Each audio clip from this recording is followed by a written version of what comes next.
আকাশবাণী কলকাতা স্থানীয় সংবাদ পড়ছি সুদীপ বসু। প্রথমে বিশেষ বিশেষ খবর। দক্ষিণ চব্বিশ পরগনার দুটি বিধানসভা কেন্দ্রের 15টি বুথে আজ পুনর্নির্বাচনে ভোট গ্রহণ ছিল মোটের উপর শান্তিপূর্ণ। বিকেল 5টা পর্যন্ত গড়ে ভোট পড়েছে 86.90%। বিধানসভা নির্বাচনে গণনা প্রক্রিয়াকে সুষ্ঠু ও স্বচ্ছ রাখতে নির্বাচন কমিশন 165 জন অতিরিক্ত কাউন্টিং অবজারভার এবং 77 জন পুলিশ অবজারভার নিয়োগ করেছে। ভোট গণনার জন্য শুধুমাত্র কেন্দ্রীয় সরকারি কর্মীদের নিয়োগের বিরুদ্ধে তৃণমূল কংগ্রেসের দায়ের করা মামলায় হাইকোর্টের রায়ে হস্তক্ষেপ করল না সুপ্রিম কোর্ট। কিংবদন্তি চলচ্চিত্রকার সত্যজিৎ রায়ের আজ 105তম জন্মবার্ষিকী। রাজ্যের বেশিরভাগ জেলাতেই আগামীকাল বৃষ্টির পরিমাণ বাড়বে বলে জানিয়েছে আবহাওয়া দপ্তর। আসছি বিস্তারিত সংবাদে। দক্ষিণ চব্বিশ পরগনার দুটি বিধানসভা কেন্দ্রের 15টি বুথে আজ পুনর্নির্বাচনে ভোট গ্রহণ ছিল মোটের উপর শান্তিপূর্ণ। বিকেল 5টা পর্যন্ত প্রাপ্ত তথ্য অনুযায়ী গড়ে ভোট পড়েছে 86.90%। মগরাহাট পশ্চিমের 11টি বুথে ভোট পড়েছে 86.11% এবং ডায়মন্ড হারবারের 4টি বুথে ভোটের হার 87.60%। আমাদের প্রতিনিধি অভিজিৎ চক্রবর্তীর একটি প্রতিবেদন। মগরাহাট পশ্চিম ও ডায়মন্ড হারবার বিধানসভা কেন্দ্রের 15টি বুথে ভোট ছিল মোটের উপর শান্তিপূর্ণ। বিচ্ছিন্ন দু একটি ঘটনা ঘটেছে, যেমন বাসুলডাঙ্গা পঞ্চায়েতের চাঁদা গ্রামের 179 নম্বর বুথে উত্তেজনা ছিল। অভিযোগ, এক বিশেষভাবে সক্ষম ভোটার তার মাকে সঙ্গে নিয়ে ভোট দিতে গেলে নিরাপত্তারক্ষীরা বুথে ঢুকতে বাধা দেয়। পরে তাদেরকে আটক করে নিয়ে যায় পুলিশ। ঘটনাকে ঘিরে বুথের কাছে বিক্ষোভ দেখান স্থানীয় বাসিন্দাদের একাংশ। এছাড়া এই বিধানসভা কেন্দ্রে রায়নগরের 11 নম্বর ওয়ার্ডের 243 নম্বর বুথে বেশ খানিকক্ষণ ইভিএম বিকল হয়ে পড়ায় ভোট গ্রহণ ব্যাহত হয়। ফলে দীর্ঘক্ষণ লাইনে দাঁড়িয়ে দুর্ভোগে পড়েন ভোটাররা। খবর পেয়ে কমিশনের আধিকারিকরা দ্রুত বিকল ইভিএম বদলে দেন। পরে স্বাভাবিকভাবে ভোট গ্রহণ শুরু হয়। মগরাহাট পশ্চিমের বাহিরপুয়া কুরকুরিয়া প্রাথমিক বিদ্যালয়ে নির্বাচন চলাকালীন বুথ পরিদর্শনে আসেন বিজেপি প্রার্থী গৌর সুন্দর ঘোষ। সেখান থেকে বেরোনোর সময় তৃণমূলের একদল কর্মী সমর্থক বিজেপি প্রার্থীর গাড়ি ঘিরে জয় বাংলা স্লোগান দেয় বলে অভিযোগ ওঠে। কেন্দ্রীয় বাহিনী ও পুলিশ দ্রুত পরিস্থিতি নিয়ন্ত্রণে আনে। এখানেরই নাজিরা অবৈতনিক বিদ্যালয়ের 127 নম্বর বুথের কাছে তৃণমূলের ক্যাম্প অফিস ভাঙচুর ও তাদের কয়েকজন কর্মীকে মারধরের অভিযোগ ওঠে কেন্দ্রীয় বাহিনীর বিরুদ্ধে। অভিজিৎ চক্রবর্তী, আকাশবাণী সংবাদ, দক্ষিণ চব্বিশ পরগনা। বিধানসভা নির্বাচনের গণনা প্রক্রিয়াকে সুষ্ঠু ও স্বচ্ছ রাখতে নির্বাচন কমিশন অতিরিক্ত গণনা পর্যবেক্ষক ও পুলিশ পর্যবেক্ষক মোতায়েনের সিদ্ধান্ত নিয়েছে। এজন্য 165 জন অতিরিক্ত কাউন্টিং অবজারভার এবং 77 জন পুলিশ অবজারভার নিয়োগ করা হয়েছে। যেসব বিধানসভা কেন্দ্রে একাধিক গণনা হল রয়েছে, সেখানে কাউন্টিং অবজারভারদের সহায়তা করতে এই অতিরিক্ত পর্যবেক্ষকদের রাখা হয়েছে। একই সঙ্গে গণনা কেন্দ্রের নিরাপত্তা ও আইন শৃঙ্খলা পরিস্থিতি পর্যবেক্ষণের দায়িত্বে থাকবেন পুলিশ অবজারভাররা। ভোট পরবর্তী হিংসার অভিযোগের প্রেক্ষিতে নির্বাচন কমিশন ফলতা তৃণমূল কংগ্রেস প্রার্থী জাহাঙ্গীর খানের ঘনিষ্ঠ দুই নেতার বিরুদ্ধে অবিলম্বে এফআইআর দায়েরের নির্দেশ দিয়েছে। নির্দেশ মানতে গড়িমসি করলে সংশ্লিষ্ট থানার ওসির বিরুদ্ধেও কঠোর ব্যবস্থা নেওয়া হবে বলে নির্বাচন কমিশন স্পষ্ট জানিয়েছে। ফলতা বিধানসভা কেন্দ্রে দ্বিতীয় দফার ভোটের দিন থেকেই কারচুপির অভিযোগ তুলে সরব ছিল বিরোধীরা। এদিন সকাল থেকেই নতুন করে উত্তেজনা ছড়ায় হাসিমনগর ও সংলগ্ন এলাকায়।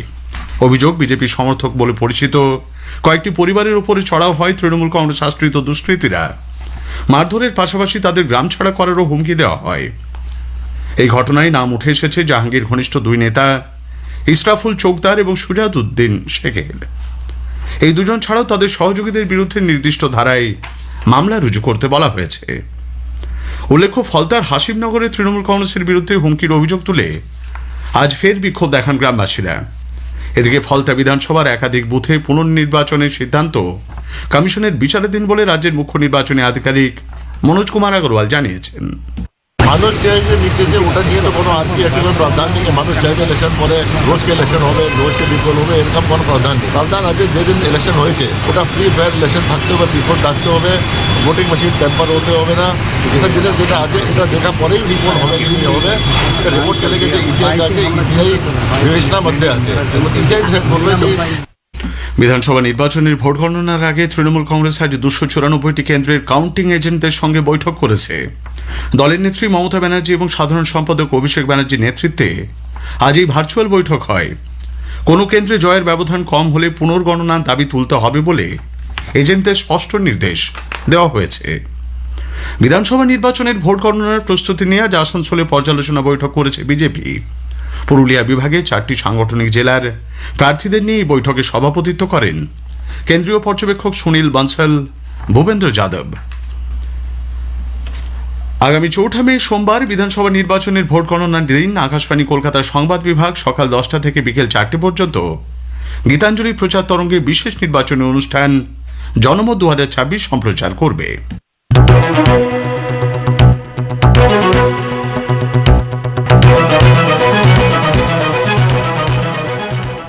জনমত 2026। জনমত 2026। কারা জিতছে, কারা হারছে, কারা করবে নতুন সরকার, জানতে হলে কাল পাতুন আকাশবাণীতে। 4 মে সোমবার ভোট গণনার গতি প্রকৃতি ফলাফল জানতে শুনুন জনমত 2026। 4 মে সকাল 10টা থেকে বিকেল 4টে পর্যন্ত গীতাঞ্জলি প্রচার তরঙ্গে শোনা যাবে এই বিশেষ অনুষ্ঠান। থাকবে নির্বাচনী সংবাদ, বিশেষজ্ঞদের ফলাফল বিশ্লেষণ এবং রাজনৈতিক ব্যক্তিত্বদের মতামত। রাত 8টা 5 থেকে 9টা পর্যন্ত শুনুন জনমত 2026-এর দ্বিতীয় পর্ব। দুটি পর্বই রিলে করবে আকাশবাণীর শিলিগুড়ি, শান্তিনিকেতন ও মুর্শিদাবাদ কেন্দ্র। শোনা যাবে ডিটিএইচ পরিষেবাতেও। ফেসবুক পেজ আকাশবাণী সংবাদ কলকাতা এবং ইউটিউব চ্যানেল আরএনইউ কলকাতা সোশ্যাল মিডিয়াতেও শুনতে পাবেন জনমত 2026। 4 মে সোমবার সকাল 10টা থেকে শুনুন জনমত 2026।